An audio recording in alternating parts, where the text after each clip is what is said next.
Senhor presidente, senhoras e senhores vereadores, esse projeto a gente já protocolou há algum tempo atrás, que é a proibição dos fogos de artifícios ruidosos em nosso município. Abrange várias causas aqui e de extrema importância.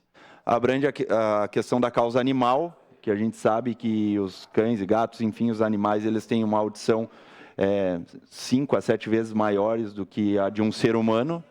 Então, inclusive no dia de ontem, em virtude da notícia do Leo V, recebi diversos casos que, inclusive, cachorro se jogou do quarto andar por causa do grande barulho que que os fogos de artifício fazem. Acabou, vamos dizer assim, se suicidando, né? É triste, é estranho falar isso, mas foi em virtude disso. Parada cardiorrespiratória em animais, entre outras questões. A gente pode também entrar numa linha, que é a linha das pessoas com transtorno de espectro autista, e com outras deficiências também, que elas são sensíveis aos ruídos sonoros. Por diversas vezes a gente bate tanto na tecla aqui da poluição sonora, que a gente traz a questão das motos com escapamento aberto, que a gente também combate veementemente e tenta batalhar junto à segurança pública de uma maneira para que se evite esse tipo de problema em nosso município, mas a gente também tem que pensar nesse sentido. Hoje, a tecnologia ela vem nos favorecer, inclusive já tem fabricação que chegou até nosso conhecimento de fogos de artifício que não são ruidosos.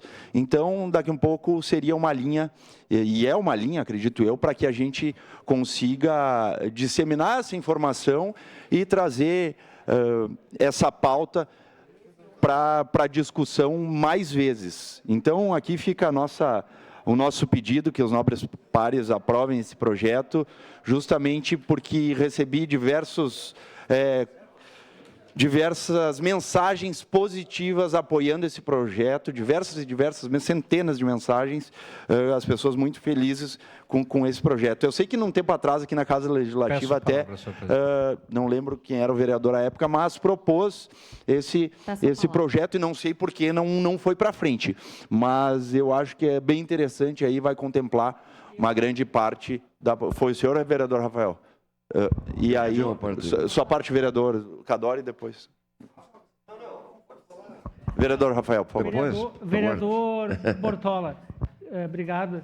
Eu fui o primeiro vereador no ano de 2013 a protocolar esse projeto de lei. Olha só.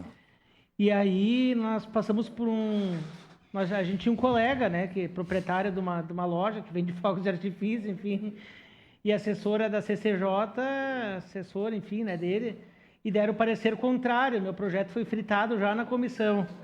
Então, por isso que não passou o meu projeto naquele momento. É um colega, gente boa, gosta muito dele, mas ele estava aqui legislando por interesse próprio. Infelizmente, o meu projeto não foi. Hoje nós temos, em nível federal, em nível estadual, já essa lei, né? Obrigado, vereador. Obrigado, vereador. Vereador Cadori. Vereador Bortola, eu fiquei com ciúme, bravo com o senhor, porque esse projeto era um dos projetos que eu queria apresentar. Ele veio ao encontro do que eu sempre defendi. Fogos de artifícios, eu não vejo uma vantagem mais, especialmente nos dias atuais. Cria um problema para os animais, idosos, deficientes, crianças. Enfim, para todos. Eu vejo esse projeto que ele vem atender a população de um modo geral. Eu tenho recebido muitas reclamações, muitas queixas, especialmente no final do ano. Antes de chegar às festas comemorativas, as pessoas já começam a se manifestar, contrário aos fogos de artifício. Então, parabéns por esse projeto. Eu, como sou contra aumento de impostos, eu também sou contra fogos de artifício. E por vezes, vereador Cadori, tem a preocupação de quem não sabe manusear o fogo de artifício e acaba botando em risco e machucando até mesmo outras pessoas. Já sei de diversos relatos que já ocorreram nesse sentido. Então, aqui eu peço o apoio dos nobres pares para que vote favorável a esse projeto, que eu acredito que vai auxiliar muito diversos núcleos na nossa população caxiense, seja da causa animal, seja do transtorno espectro autista, enfim, de diversos portadores de deficiência, dos próprios idosos, que nem o vereador Cadori falou, enfim, fica aqui o nosso apelo aos nobres pares. Obrigado, presidente. O